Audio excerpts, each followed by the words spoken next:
नमस्कार दोस्तों।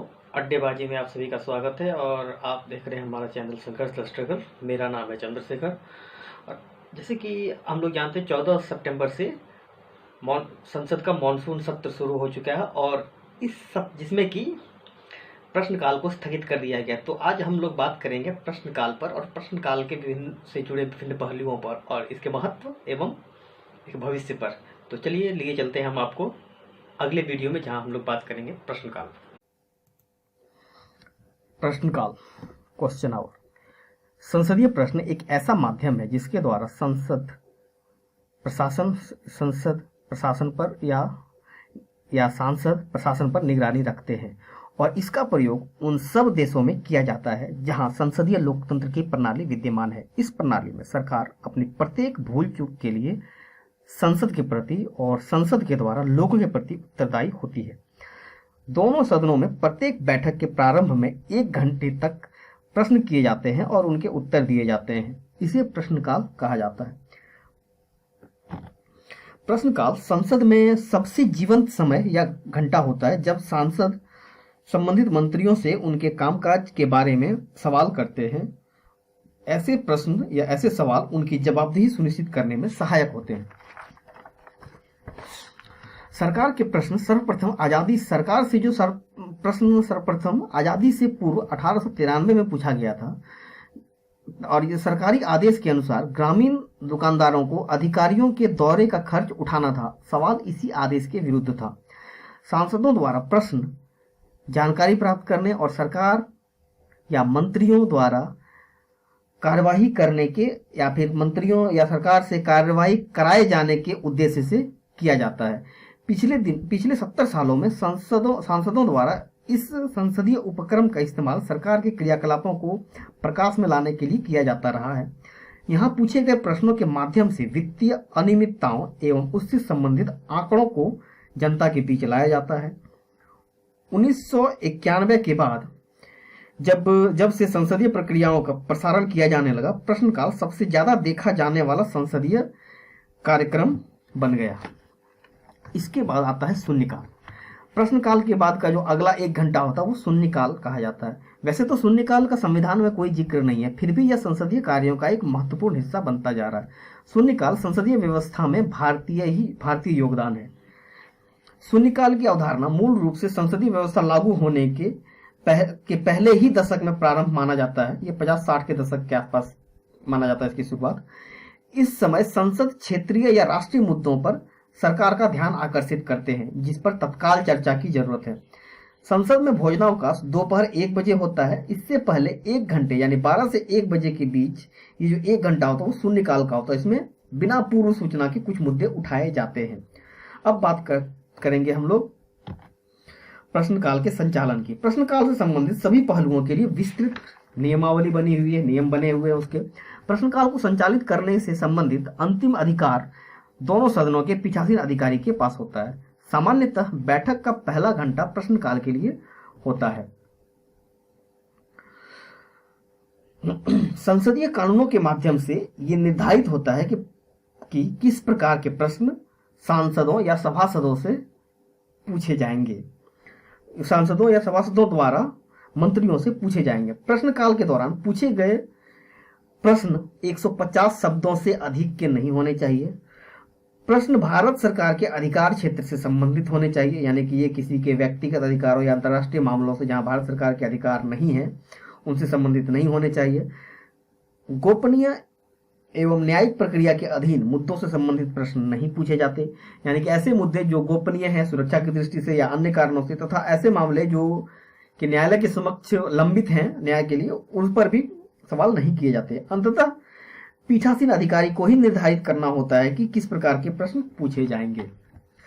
अब नेक्स्ट आएगा हमारा प्रश्नकाल को सुचारू रूप से चलाने के लिए जो कुछ है। इसमें सबसे महत्वपूर्ण है प्रश्नकाल के लिए दिन निर्धारित करना। सबसे पहले 1952 में लोकसभा में हर दिन प्रश्नकाल संचालित किए जाते थे, वहीं राज्यसभा में सप्ताह के 2 दिन। कुछ ही महीनों में इसमें बदलाव किया गया और इसे सप्ताह के 4 दिन संचालित किया जाने लगा और राज्यसभा में रोजाना। लोकसभा में 4 दिन और राज्यसभा में रोजाना।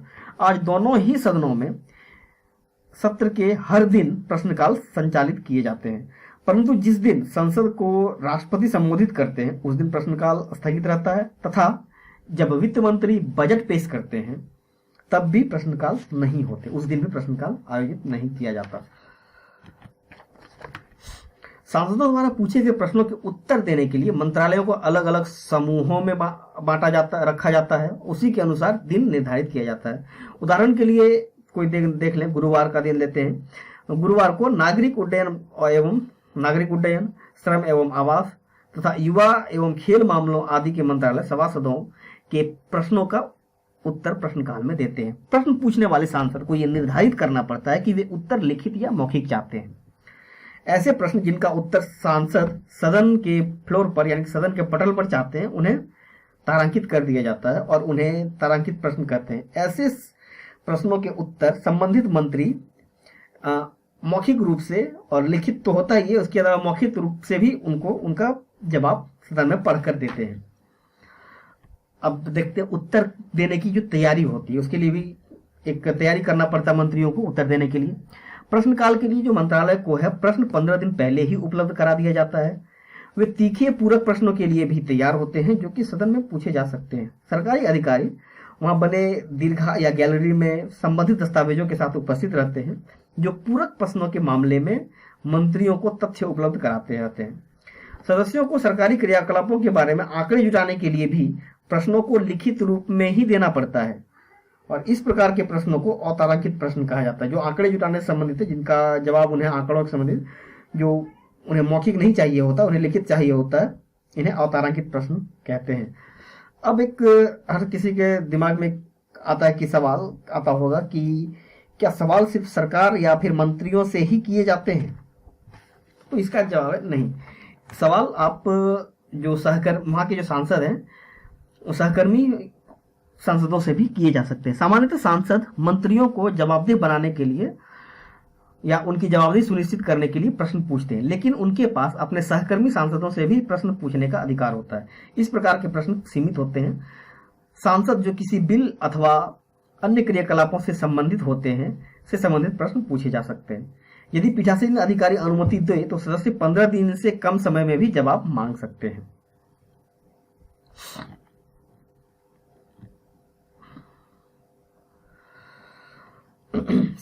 संसद में पूछे जाने वाले प्रश्नों की संख्या या उनकी सीमाएं।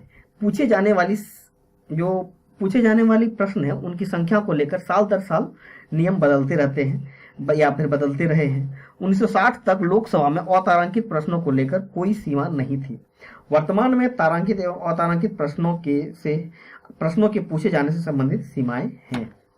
लोकसभा में आज 20 तारांकित एवं 230 अतारांकित प्रश्नों के लिए प्रश्न लिए जाते हैं प्रतिदिन प्रश्नकाल के लिए। तो ये थी इसकी सीमाएं। अब बात करते हैं एक असली मुद्दे की, जहां से हम लोग शुरुआत किए थे कि क्या इससे पहले भी कभी संसद सत्र में प्रश्नकाल स्थगित किया गया है। तो संसदीय दस्तावेजों से पता चलता है कि सबसे पहले 1962 में चीनी आक्रमण के वक्त संसद का शीतकालीन सत्र निर्धारित समय से पूर्व ही बुला लिया गया था। इस सत्र की बैठक जो है पहली बैठक रात 12 बजे बुलाई गई थी, जिसमें सत्र शुरू होने से पहले प्रश्नकाल आयोजित नहीं किया गया। होने का कोई सवाल भी पैदा नहीं होता है कि तत्काल एक कह सकते हैं इसको कि इमरजेंसी में बुलाया गया होगा बैठक। ये बाद में सर्वसम्मति से इस पूरे सत्र से ही प्रश्नकाल को स्थगित कर दिया गया।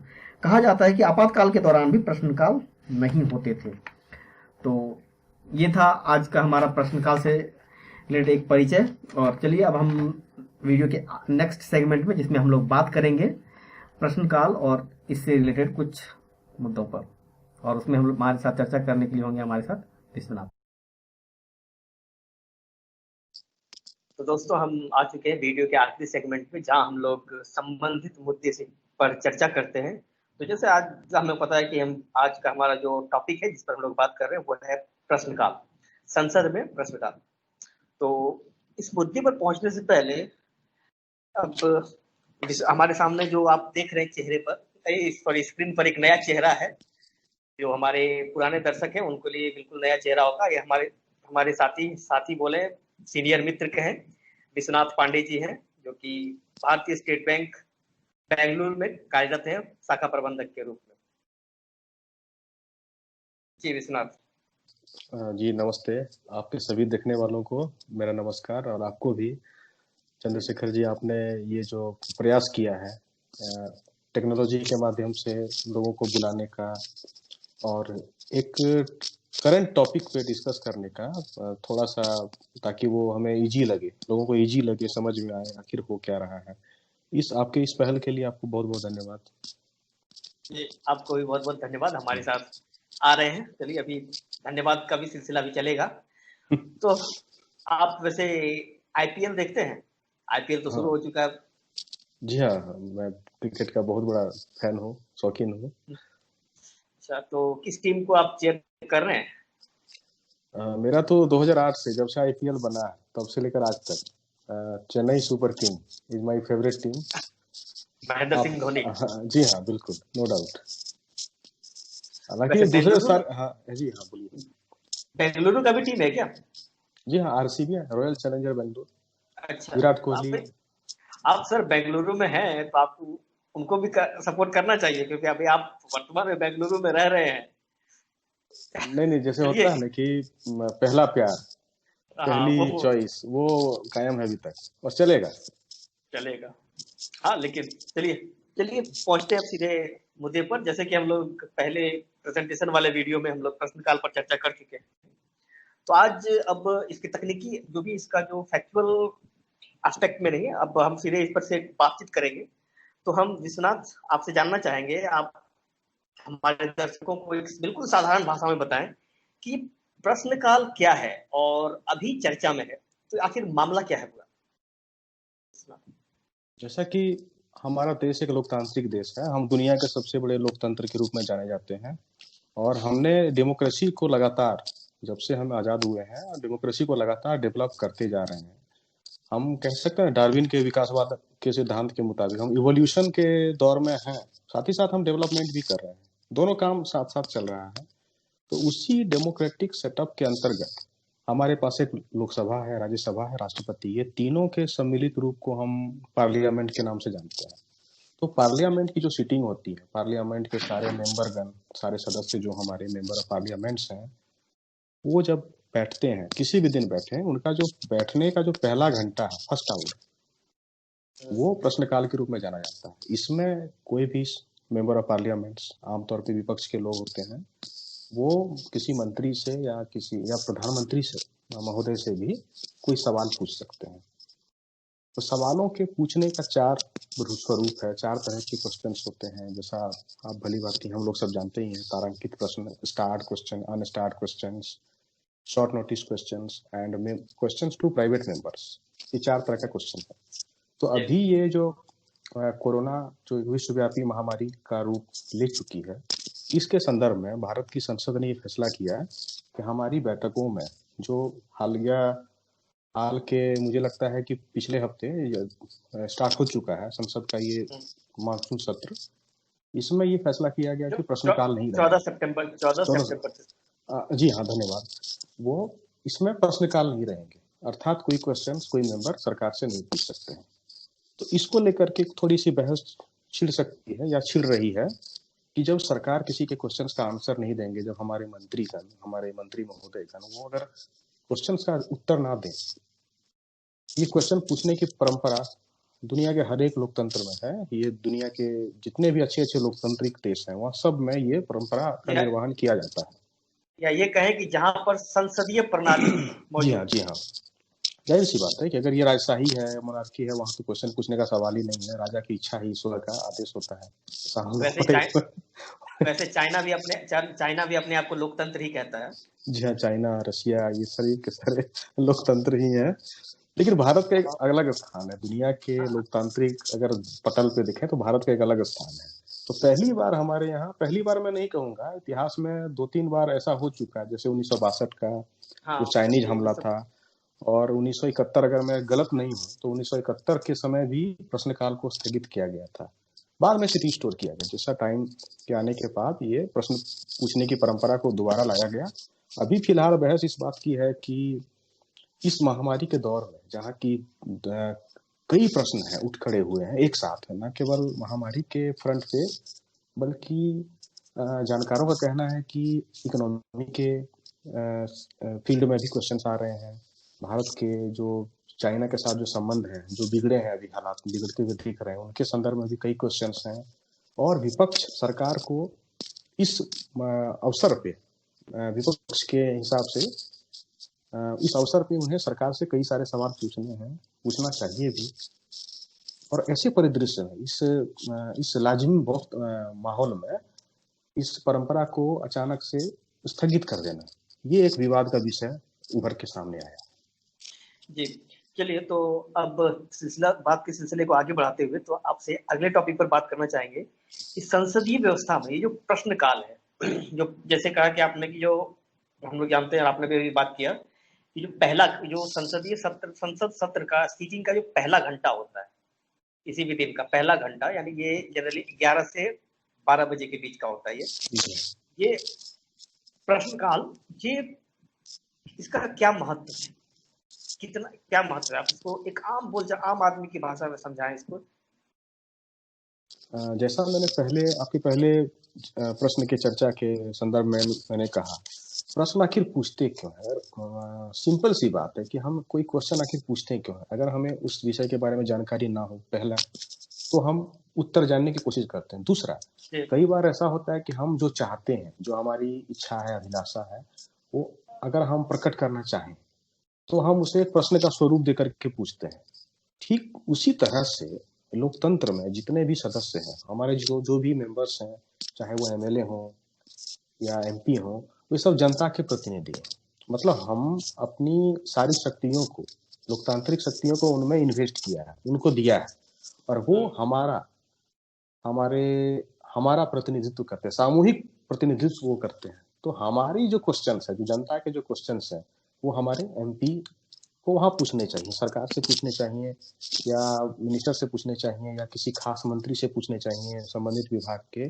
तो अगर वो क्वेश्चंस नहीं पूछे जा रहे हैं, इसका मतलब ये हुआ कि जनता के जो क्वेश्चंस है, जो मन में सवाल है, या कुछ ऐसी घटनाएं हैं, परिघटनाएं हैं, या जो समस्याएं हैं, वो संसद तक नहीं पहुंच पाएंगी। और जब ये समस्याएं सरकार के सामने नहीं आएंगी, सरकार के सामने अगर कोई समस्या ना आए, तो सरकार सॉल्व करने की दिशा में कदम भी नहीं उठा सकती है।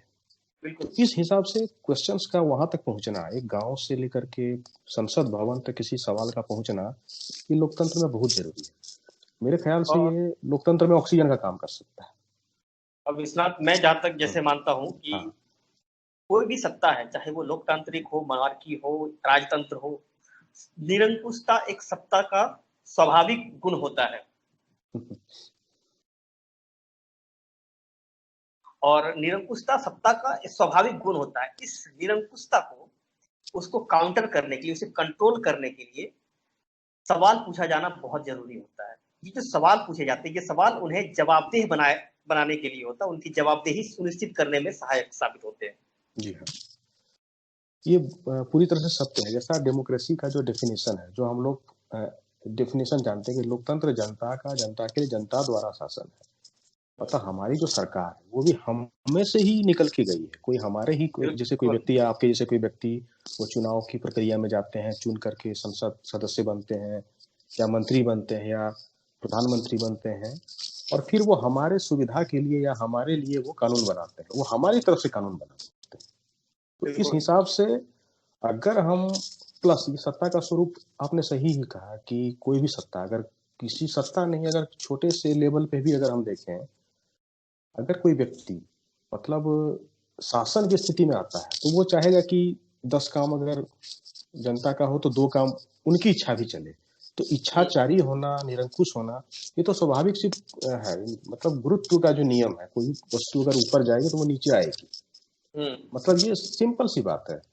तो अगर मुझे भी या किसी को भी मौका मिले, तो हम चाहते हैं कि अगर हमारे कोई स्कूल के बच्चे अगर शिक्षक ना रहे, तो वो स्वेच्छाचारी हो जाते हैं, मतलब स्वेच्छाचारी हो जाते हैं, या कहीं भी क्लास छोड़ के बाहर जा सकते हैं। तो ये तो एक सामाजिक दबाव है, स्कूल का वातावरण है। ठीक उसी प्रकार से अगर एक नियम, डिसिप्लिन ना रहे, तो संसद क्या, एक परिवार, एक समाज, एक राज्य, सब कुछ डिसफंक्शनल हो सकता है। ये जो शासन का जो स्वरूप है वो जनता के लिए, जनता द्वारा जनता का, उससे हम भटक सकते हैं। और जो क्वेश्चंस पूछे जा रहे हैं वो जनता के ही क्वेश्चंस है। वो क्वेश्चन और किसी बाहरी कोई संस्था नहीं है, वो संस्था है भी तो वो जनता के बिहाफ में क्वेश्चंस रेज कर रही है। और प्रश्न को प्रश्न कभी कभी आलोचनात्मक भी होते हैं और होने चाहिए। हम्म, हाँ, ज्यादातर क्वेश्चंस तो मतलब अगर आलोचनात्मक ही होते हैं। आलोचनात्मक ही होते हैं, लेकिन उन्हें और आलोचना के तरह से नहीं लिया जाना चाहिए। नहीं, मैं जैसे कि मैं अक्सर ये बात कहता हूँ कि जो व्यक्ति मेरी आलोचना नहीं कर सकता वो मेरा हितैषी नहीं हो सकता, क्योंकि आप जब आलोचना करेंगे, मेरे अंदर की कमियों को मेरे सामने या दुनिया के सामने उजागर करेंगे, तभी तो हम उन पर काम कर पाएंगे, उसे ठीक कर पाएंगे, अपने आप को पहले से बेहतर बना पाएंगे। हम्म, जी हाँ, बिल्कुल सही बात है। जैसे कि अगर आप छोटे बच्चे को लीजिए, अपने घर के स्तर पे भी अगर आप बच्चे को ये नहीं कहते कि देखो तुम ठीक से पढ़ नहीं रहे हो, ठीक से लिख नहीं रहे हो, तुम्हारी लिखावट उसके मुताबिक अच्छी नहीं है, किसी दूसरे का नाम लेकर के आप कंपैरिजन करते हैं, आमतौर पे दिखाया जाता है, तब तक अगर हम ये ना करें, एक फॉर्मेलिटी के रूप में ही करते हैं, तो बच्चा कभी सुधरेगा नहीं। या शरारत मत करो, पढ़ाई में ध्यान दो। जब तक आप चूंकि आप उनके सबसे बड़े हितैषी हैं, इसलिए आप उसकी आलोचना कर रहे हैं, बच्चे की आलोचना कर रहे हैं।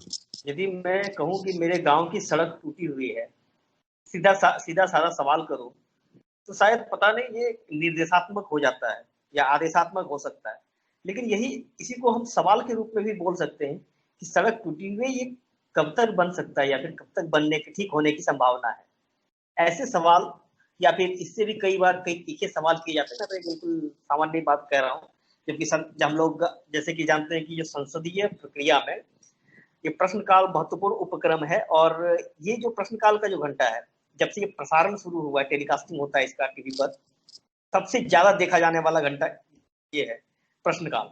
हम कई बार देखिए कई कितने तीखे प्रश्न पूछे जाते हैं, और वो प्रश्न ही है जो वहां बैठे जो सत्ताधीश हैं, कहते हैं ना कि, और राहत इंदौरी साहब कहा करते थे, साहिबे मसनद, जो साहिबे मसनद हैं, उन पर सवाल करने के लिए, उन्हें बताने के लिए कि आप साहिबे मसनद हैं, लेकिन आपको किसी ने बिठाया है वहां पर, आपको उनके प्रति जवाबदेह होना है, उनकी जवाबदेही सुनिश्चित करने के लिए ये सवाल जरूरी होते हैं और होते रहने चाहिए।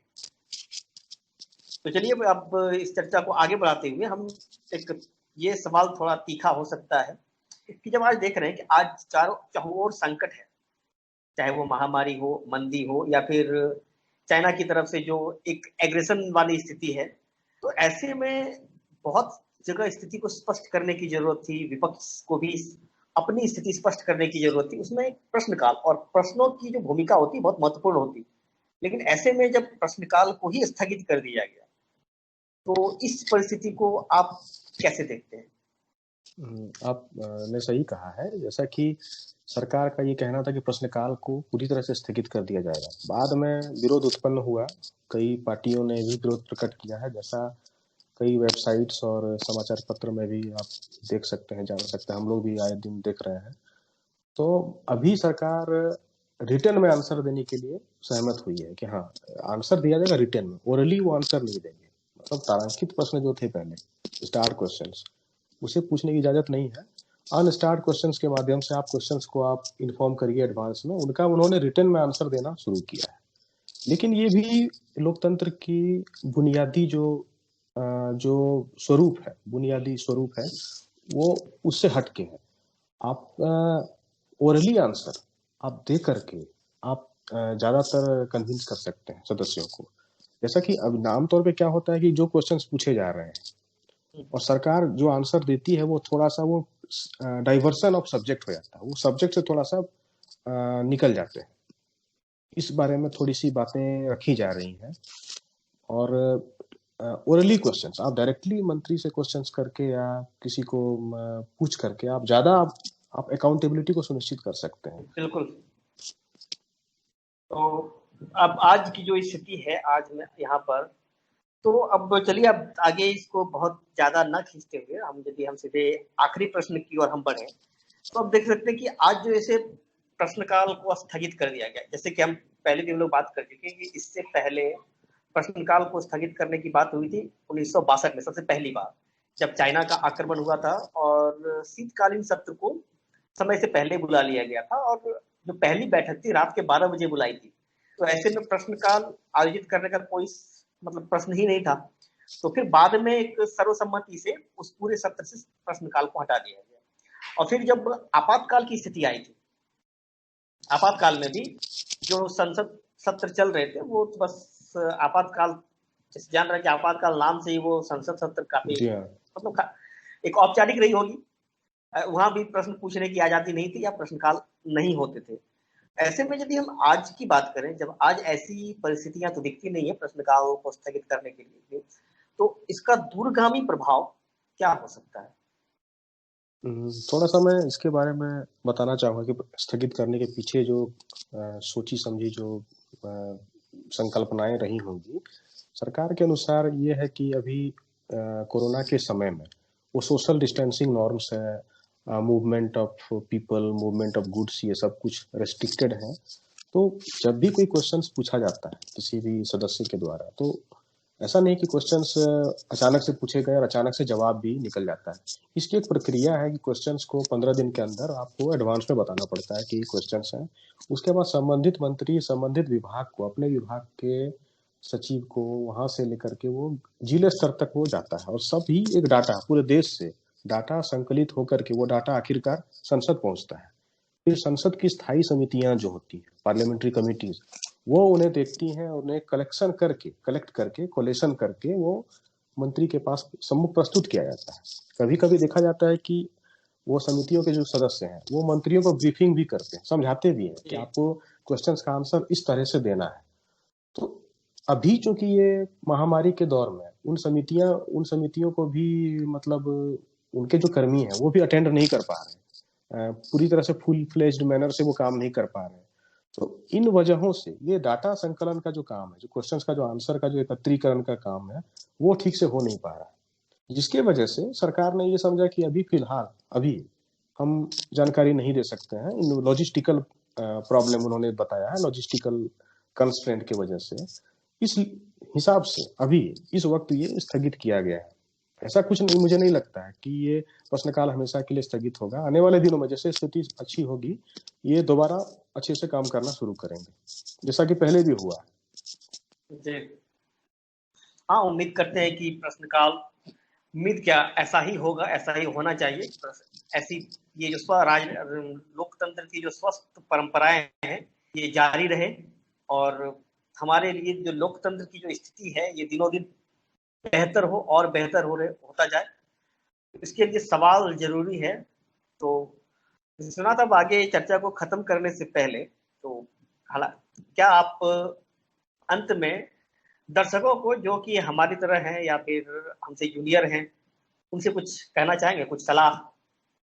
जो अपने जो सब्जेक्ट रखा है प्रश्नकाल, मुझे लगता है कि सभी को, जो भी, अगर आप डेमोक्रेसी में रहना, आप समझते हैं कि आप डेमोक्रेसी में रह रहे हैं या खुद को आप पब्लिक समझ रहे हैं, तो कोई ना कोई क्वेश्चंस, भले ही वो छोटा क्वेश्चंस हो, उसे फ्रेम करना चाहिए, बनाना चाहिए कि हाँ ये क्वेश्चन मेरे हिसाब से ये क्वेश्चंस होना चाहिए।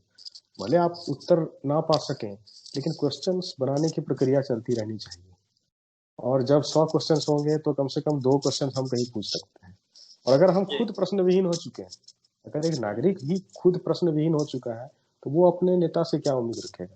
क्योंकि नेता भी हमारे ही प्रश्नों के बल पे वो सवाल करते हैं संसद में। अगर हम खुद प्रश्न नहीं रख रहे हैं अपने हाथ में, तो हम नेता से क्या क्वेश्चंस करा सकते हैं?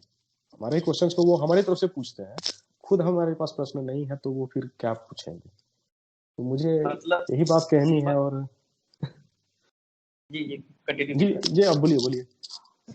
सवाल, मेरा कहना था कि सवाल कीजिए और सवाल करते रहिए। किसी और से सवाल करने से पहले खुद से सवाल कीजिए। जो एक विपक्ष होता, मेरा एक अपना पर्सनल ओपिनियन है, जब तक यदि राजनीति में है, यदि आप राजनीति की बात करें, जब तक आप एक सक्रिय राजनीति में नहीं है, तब तक आपको स्वाभाविक विपक्ष के रूप में होना चाहिए, ताकि आप जो वहां से किया जाएगा, जो काम हो रहा है उसमें जो कमियां हैं या फिर उसको कैसे और बेहतर बनाया जा सकता है, इस पर बात कर सके। और मैं खुद ये मानता हूँ, मैंने पहले भी बात कर चुका हूँ इसमें, कि जो मेरी आलोचना नहीं कर सकता वो मेरा हितैषी नहीं हो सकता। जी हाँ, बिल्कुल। तो मेरा तमाम अपने दर्शकों से और अपने जो भी जूनियर से या दोस्त लोग हैं उन सब से मेरा आग्रह है कि सवाल कीजिए, सवाल बनाइए और उनके उत्तर भी ढूंढिए। सवाल खुद से कीजिए, सामने वाले से कीजिए, सत्ता से कीजिए, जो भी अथॉरिटी है हर किसी से सवाल कीजिए। और जहां तक बात है संसदीय आज प्रश्नकाल की, तो मैंने एक बुक का एक ये किताब है, हमारी संसद, सुभाष सुभाष कश्यप की है। कश्यप। तो मैंने इनकी भी मदद ली है इस प्रोग्राम को संचालित करने के लिए। तो आप लोगों से भी हमारी मतलब मेरा अनुरोध है कि आप इसको एक बार जरूर पढ़ें। यदि संसदीय प्रक्रियाओं को समझना है संसद को, तो ये उसके लिए बहुत मददगार है ये किताब, हमारी संसद। तो अंत में जाते जाते विश्वनाथ, आप कुछ कहना चाहेंगे? मैं तो आपको धन्यवाद देना चाहूंगा कि आपने ये मंच तैयार किया है, संघर्ष, और एक डिस्कशन करने का एक माहौल तैयार किया है, जो कि बहुत ही जरूरी है अभी। जरूरी नहीं कि संसद में बहस हो, संसद में ही सवाल पूछे जाएं। बहुत सारे सैकड़ों सवाल हमारे समाज में भी हैं जिन्हें पूछे जाना बिल्कुल हमारे जरूरी है। हमारे बिल्कुल परिवारों सही। में भी है जिन्हें हम अपने परिवार के सदस्यों से, समाज के सदस्यों से हमें पूछने चाहिए। समय समय पे हमें समाज से भी बहुत सारे क्वेश्चंस पूछने चाहिए और उनके उत्तर मिले ना मिले, अपनी प्रक्रिया को शुरू करते रहना चाहिए। बिल्कुल। तो, दोस्तों, उम्मीद है वीडियो आपको पसंद आए। तो पसंद आए तो लाइक कीजिए, सब्सक्राइब कीजिए और अपने दोस्तों